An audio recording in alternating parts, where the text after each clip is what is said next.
Emmène-moi, I know you wanna give it up.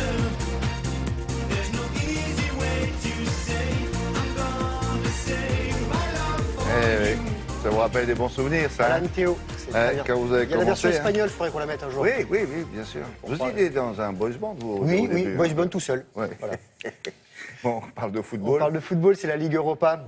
8e de finale aller et Lyon qui a renversé l'AS Rome. Ça s'était pas très bien passé en première mi-temps, ça s'est mieux passé en deuxième mi-temps. Ils ont même fait quelque chose de très beau. Je vous propose de vous rendre tout de suite à Lyon pour regarder ce qui s'est passé. Sur sa pelouse, Lyon ouvre le score dès la 8e minute. Diakaby marque à bout portant dans des buts vides, mais ce même Diakaby offre l'égalisation à Salah en glissant à la récupération du ballon. Et les Italiens vont passer devant avant la pause grâce à la forte tête. C'est Fazio, regardez. Lyon donc est mené 2-1 à la mi-temps, mais se réveille à la reprise. Frappe croisée de Tolisso dès le retour des vestiaires. Ça fait 2 partout. À 15 minutes de la fin, frappe enroulée de Fekir. Donc Lyon vire en tête. Et dans les dernières secondes, c'est Lacazette qui enfonce l'AS Rome. Victoire de l'OL 4-2, 68,5%. C'est la part des équipes qui se sont qualifiées après s'être imposées à domicile 4-2. Match retour à Rome.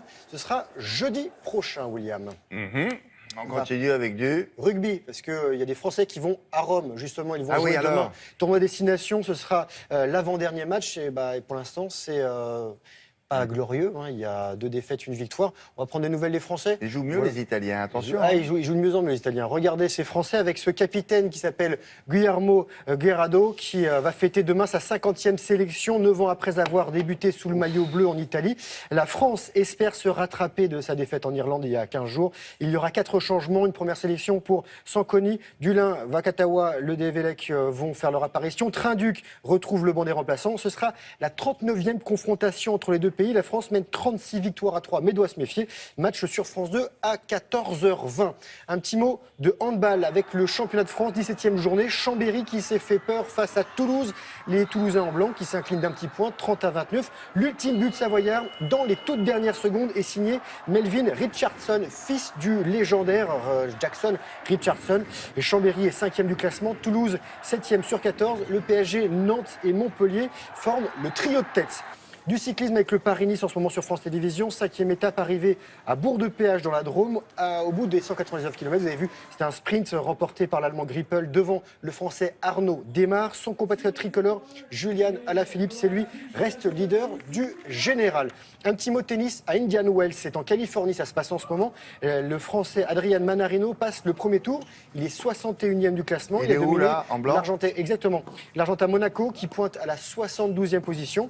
C'était leur deuxième confrontation, deuxième victoire pour Manarino. Le score cette nuit, parce que ça s'est terminé vers minuit et demi, 6-3, 6-7, 6-1. Et chez les filles, Pauline Parmentier a sorti sa compatriote Océane Dodin. Voilà pour le tennis.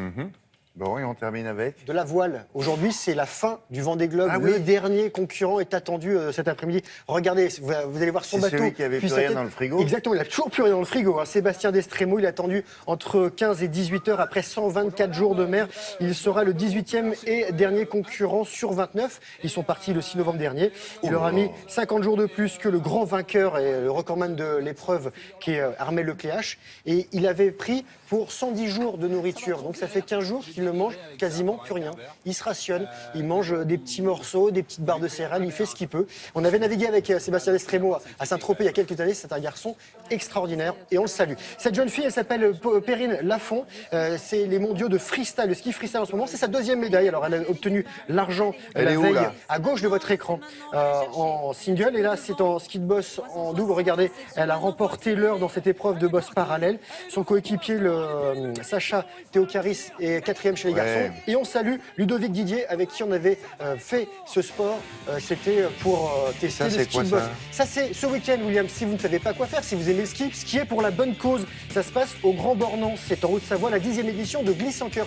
24 heures de ski non-stop par équipe pour récolter des fonds pour l'association ELA, l'association européenne contre les leucodystrophies. L'an dernier, il y avait 1500 skieurs qui sont venus. Il y a eu 35 000 km parcourus, William, à ski et plus de 300 000 euros. C'est vraiment, vous partez vos skis, vous affûtez vos cars, vous y allez, vous skiez en famille, entre amis. C'est très sympa. Merci beaucoup, Grégoire. Allez.